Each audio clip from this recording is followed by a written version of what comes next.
Husky talk தண்ணி குடிச்சிருக்கும் போது பின்னாடி இருக்க டாக்லாம் அதவே பார்த்துட்டு இருக்கு. ஏன்னா அந்த ஹஸ்கி அந்த டீமோட ஹெட்டா இருக்கும். அதனால அந்த ஹஸ்கியை எந்த டாகுமே எதிர்க்காது, எதையுமே அந்த தண்ணியும் குடிக்க கூடாது. அந்த டீம்ல புதுசா ஜாயின் பண்ண பக்குங்கிற ஒரு நாய் அந்த ஹஸ்கியை பார்த்து பயப்படாம அதோட காலை வச்சு பனிக்கட்டியில ஓட்ட போட்டு அதுல இருந்து வர தண்ணியை குடிச்சிட்டு இருக்கு. மற்ற நாயுமே அங்க போய் எல்லாருமே தண்ணி ஷேர் பண்ணி குடிச்சிட்டு சந்தோஷமா இருக்காங்க. இந்த ஹஸ்கி நாய்க்கு நம்ம பக்கு மேல ஒரு பொறாமையும் வெறுப்பும் வருது. சரியான டைமுக்காக அந்த ஹஸ்கி நாய் வெயிட் பண்ணிட்டு இருக்கு. நைட்டு எல்லா நாயும் வேட்டையாடுற டைம்ல பக்கு ஒரு முயலை துரத்தி பிடிச்சிருது. அதை கொல்றதுக்கு மனசே இல்லாம அதை அப்படியே கீழே இறக்கி விட்டுருது. கரெக்டான டைம்ல ஹஸ்கி உள்ள வந்து அந்த முயலை பிடிச்சிருது வாயால. அதுக்கப்புறம் ஹஸ்கி நம்ம பக்கை பார்த்து முறைச்சுக்கிட்டே மெல்ல நடந்து வருது.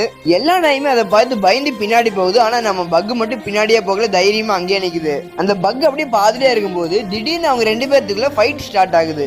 ஹஸ்கி எந்த ஃபைட்லயுமே தோத்தது இல்ல. நம்ம பக்குக்கு எந்த எக்ஸ்பீரியன்ஸ் இல்லாதனால ஃபர்ஸ்ட் அட்டம்ப்ட்லயே போய் கீழே விழுந்துருது. பக்கு தோத்ததால மற்ற நாய்கள் அந்த ஹஸ்கி அட்டாக் பண்ண போற நேரத்துல அந்த நாய்கள் நம்ம பக்கை ஹெல்ப்புக்காக கத்தி கூப்பிடுது. நம்ம பக்கு அப்படியே எழுந்து நிக்குது. நம்ம பக்கு காட்டிலே வளர்ந்ததுனால அதை பார்க்க இப்போ ஒரு ஆக்ரோஷமான ஓநாய் மாதிரி தெரியுது. ஹஸ்கியும் நம்ம பக்கை எப்படியாச்சும் மறுபடியும் அடிச்சு போட்டுறணும் அப்படின்னு பாஞ்சு போகுது. இந்த டைம் உஷாரான நம்ம பக்கு அந்த ஹஸ்கியோட கழுத்தை பிடிச்சி அப்படியே ஒரு சுத்தி அப்படியே கீழே போட்டுருது. மற்ற நாய்கள்லாம் அதை என்ஜாய் பண்ணி கொண்டாடுது. ஹஸ்கி ரொம்ப அவமானப்பட்டு அங்கிருந்து போயிருது. ஹஸ்கி டாக் அங்க வராதனால நம்ம பக்கு முன்னாடி போய் கைடு டாக நிக்குது. நம்ம பக்குக்கு எக்ஸ்பீரியன்ஸ் கம்மியா இருக்கனால அதோட ஓனர் அதை லாஸ்ட்ல கொண்டு நிக்க வச்சிடறாரு. அங்கிருந்து ஒரு வேற டாக கைடாக முன்னாடி நிக்க வச்சிடறாரு.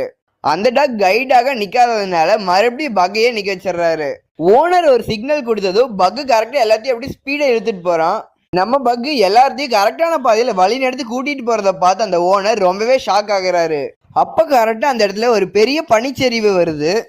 அதை பார்த்த ஓனர் அதுல இருந்து தப்பிக்கிறதுக்காக லெஃப்ட் சைட் டர்ன் பண்ணு அப்படின்னு சொல்றாரு. ஆனா அதுல போனா தப்பிக்க முடியாதுன்னு புரிஞ்சுக்கிட்டு நம்ம பக்கு ஓனர் டெசிஷன் எடுத்து அவர் சொன்னதுக்கு ஆப்போசிட் சைட்ல போக ஆரம்பிக்குது.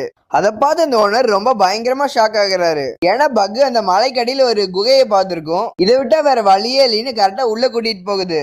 ஆனா ஆபத்து இதோட முடியல.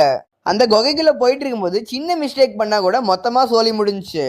ஆனா பக் ஒரு சின்ன மிஸ்டேக் கூட பண்ணாம எல்லாத்தையும் கரெக்டா சேஃபா கூட்டிட்டு வந்துருது வெளியே. அவங்க போக வேண்டிய இடத்துக்கு சீக்கிரமாவே கொண்டு போய் விட்டுருது அந்த பக். இதை பார்த்த உடனே ரொம்பவே சந்தோஷப்படுறாரு.